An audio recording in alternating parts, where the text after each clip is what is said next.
Ian Slaymaker for International Boxing News, and I have the pleasure to announce we have returned. The preview show has returned for episode 2. This week we are covering this weekend's action between Terence Crawford and Israil Madrimov for the WBA Welterweight World title and the British and Commonwealth Super Middleweight title clash between Zak Chelli and Callum Simpson. Will do the bulk of the Crawford Madrimov show, the massive Riyadh Season Card first, and then we'll go into the Chelli-Simpson undercard, and then we'll go into everything else that is happening this weekend, as it is a big weekend of boxing.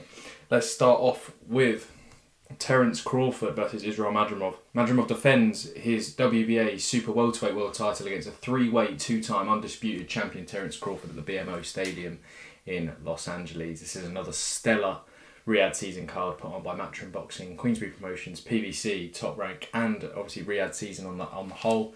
I mean, it's the first card. It's the first card that Riyadh Season are doing outside of Saudi Arabia, and if they're of all the international cards that are happening at the moment, I mean, this is definitely the one that I would love to be at this weekend. But unfortunately, I'm not. I am right here. So without further ado, let's jump straight into the main event. Pound for pound number one of the sport, Terence Crawford aims to become a 4-weight world champion against the Uzbek king, Israil Madrimov. I mean, I'm so excited for this fight. I've been a fan of Israil Madrimov since kind of his turnover into the professional ranks, obviously teaming up with World of Boxing and Matchroom Boxing. I was at his fight, the one fight I think that he had in the UK on the Kubrat Pulev, Derek Chisora undercard. I only went 3 rounds, but I'm just so glad that I got to watch Israil Madrimov in the flesh. I mean, this is the type of fight that Israil Madrimov has been calling for his whole career. Obviously, he was mandatory to Jamel Charlo for a long time.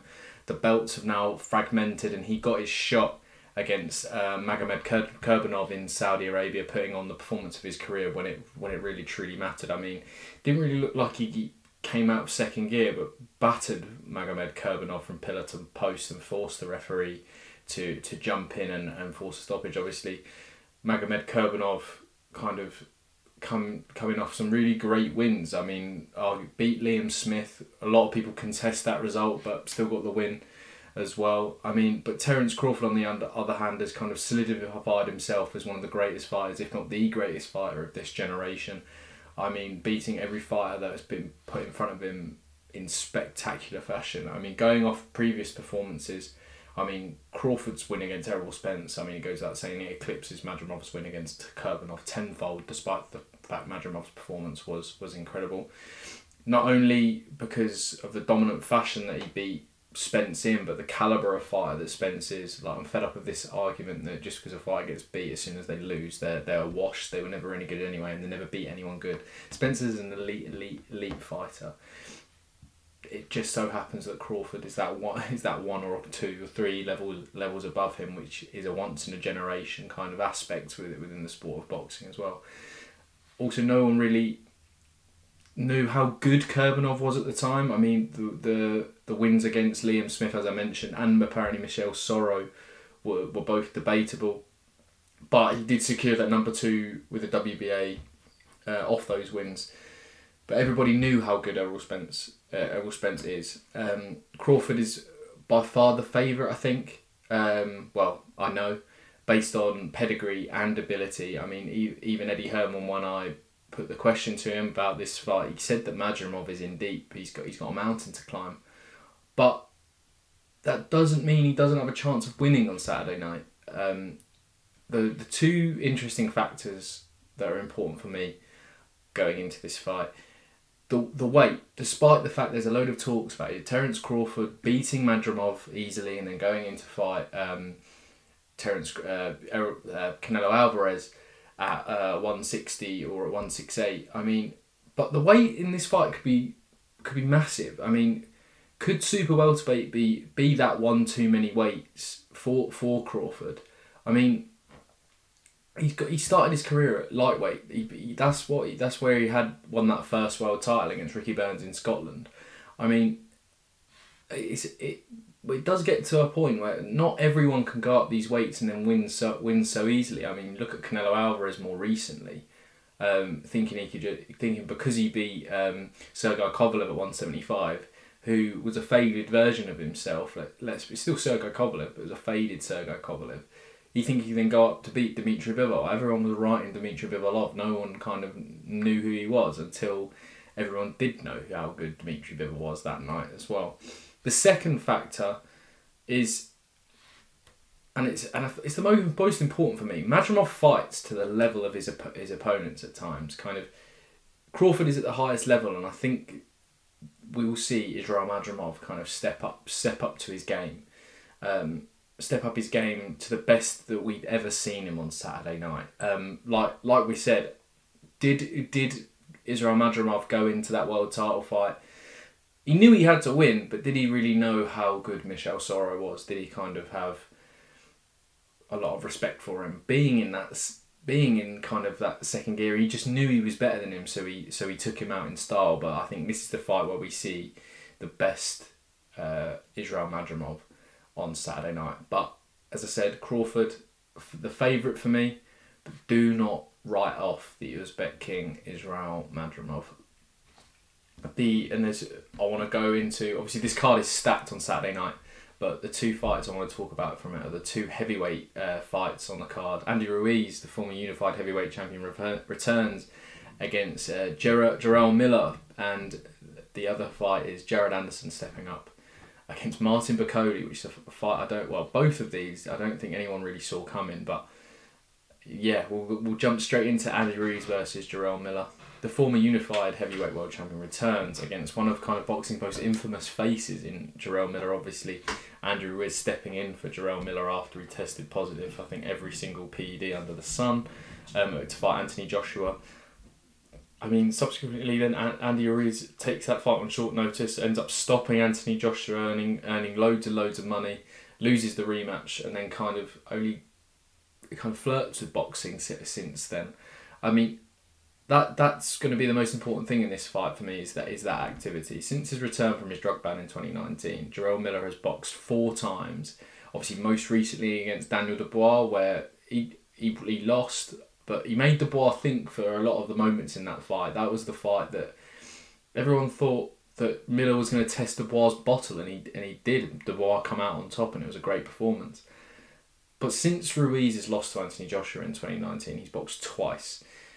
Granted, the 2 wins are better than who Miller's fought in his 4 fights, but the last fight was against Luis Ortiz in September of 2022. That is a long, long time. Jarrell Miller has also recently teamed up with Bozy Ennis as well. Jaron Ennis's trainer as well. Apparently he's motivated for the fight. He's ready. Him and Andy know each other. And it's a massive, massive, massive stage. I mean, no doubt Andy Ruiz is technically the better boxer than Jarrell Miller, but has a better resume by far. And obviously his story kind of eclipses Jarrell's, obviously, because Jarrell Miller hasn't exactly put himself in the best light in the sport of boxing. But will that activity play a part in this fight? I think it will. I don't think you can write off Jarrell Miller in this fight. He's an absolute handful. And especially from what it seems, he's cut a lot of weight as well. If Andy Ruiz is on it and motivated and has trained for this fight, he has all the capabilities to beat Jarrell Miller, but at the moment it's a big if. I'm leaning towards Jarrell Miller, I think, in this fight, based on that activity alone, and whether kind of Andy Ruiz can kind of keep Jarrell Miller off of him. If Jarrell Miller is fit and he's all these things that everyone is flirting with at the moment, he has a very, very strong chance in beating Andy Ruiz on Saturday night. Jared Anderson versus Martin Bakole. I mean, how Martin Bakole has fiddled his way into this position on a massive Riyadh Season Card, I mean, is beyond me. He seemed like the kind of the captain of the Who Needs Him club, but I think Top Rank Riyadh Season, they've made a massive gamble putting him in with. They've made a massive gamble on Jared Anderson, putting him in with Martin Bakole as well. I mean, it's arguably the most intriguing fight on the card, and it makes you wonder kind of who greenlit this fight for Jared Anderson. Bakole is a very dangerous fighter for most in the top 15, and has been calling for an opportunity like this. He'll be motivated beyond belief to win this fight, and with that high WBA ranking, he's going to get a big fight with a big win on Saturday night. I don't think if he performs on this Riyadh Season Card obviously his second Riyadh Season Card now. I don't think he's going to be left out in the darkness. No one wanted to fight him for so long. I think he'll get a big opportunity. But Top Rank have continuously backed Anderson, keeping him. They've kept him active, but they've manoeuvred his career in the right way. Got really good wins, and then he's kind of had like not a tick over, but a win against a good name. But he's been very, very, very active, and he's been clear that he's made it clear he wants to be kind of in and out of boxing as quick as possible. And I think that's why they've picked Martin Bakole. Martin Bakole has that number one ranking with the WBA. You beat Martin Bakole, you're mandatory challenger. Okay? If Anderson wants to get in and out of boxing as quick as he can, you become number one challenger. You try and force your position on one of the world champions. You get your world title fight.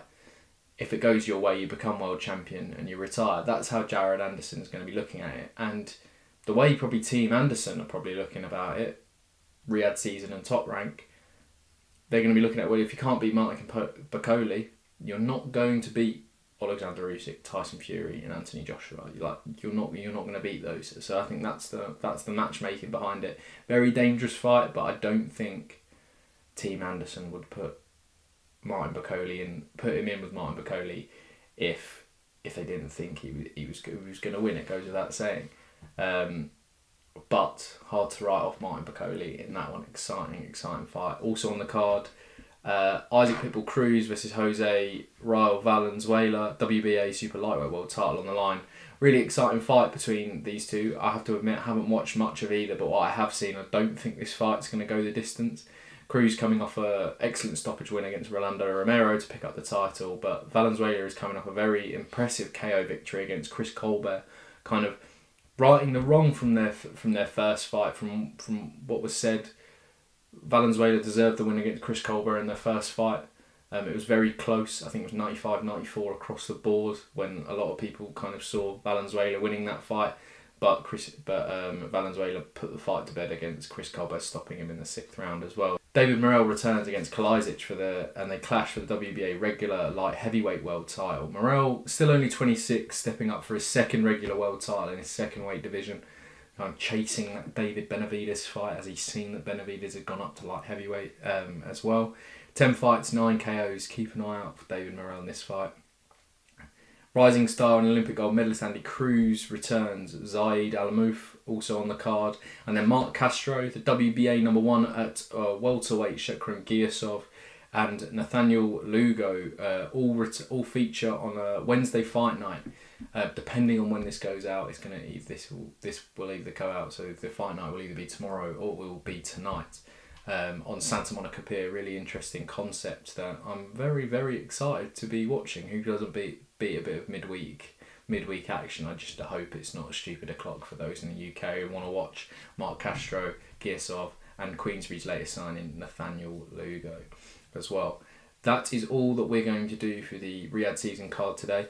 We're on a bit of a time limit here. I need to record this before I go back to other things. So we're going to move on to Zak Chelli versus Callum Simpson for the British and Commonwealth Super Middleweight titles.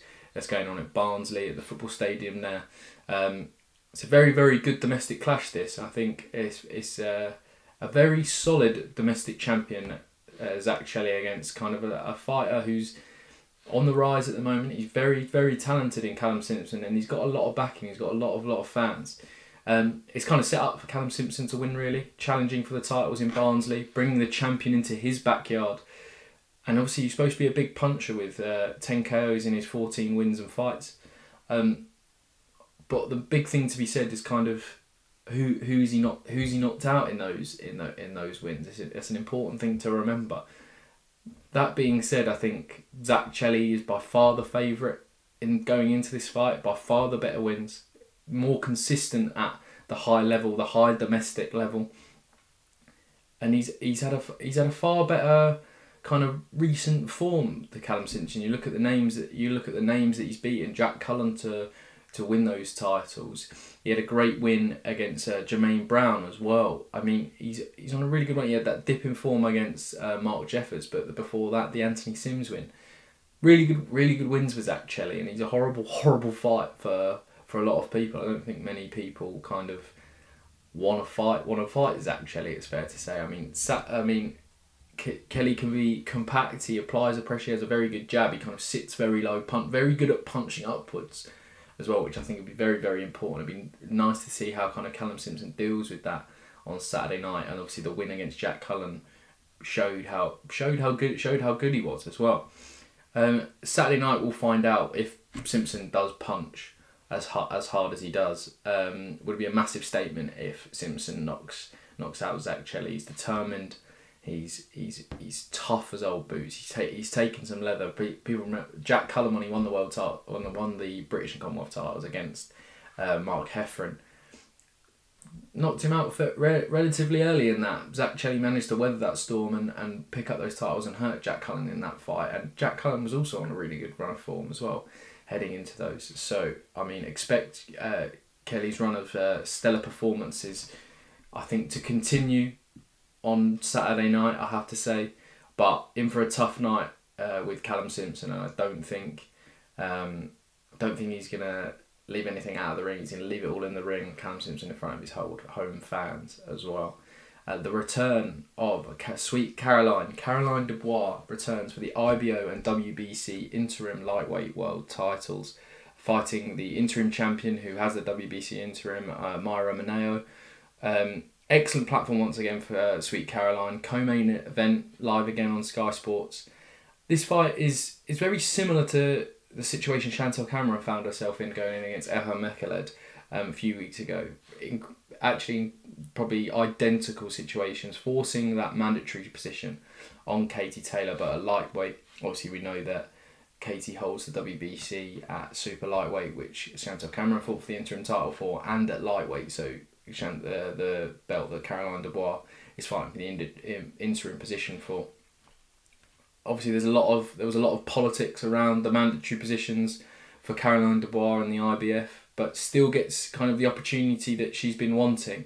A win should, boxing being boxing, you never say will and could, should secure a world title fight next, whether the belts kind of fragment or not, I think.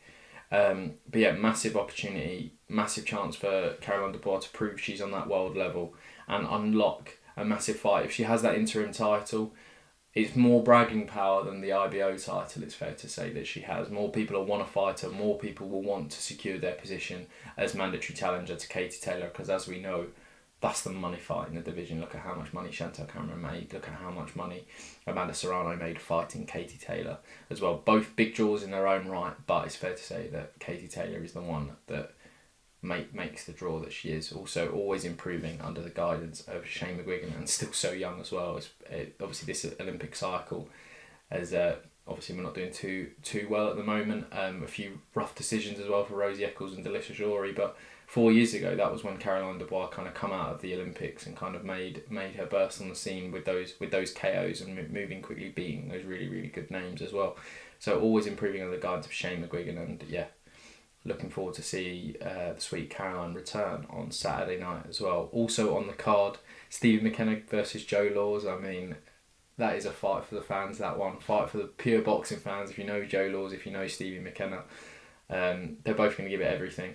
Joe Laws especially, because Joe Laws will do everything to keep his position and keep getting paid. But Stevie McKenna, I think we might see a standout performance from him. His brother was excellent the other day in the prize fight tournament in Japan. I think Stevie McKenna might prove he's a couple of levels above Joe Laws, but Joe Laws, what a fan favourite, and he's a funny guy as well. Also on the card, Joel Kadua, stablemate of Anthony Yard, trained by Tunde Ajayi.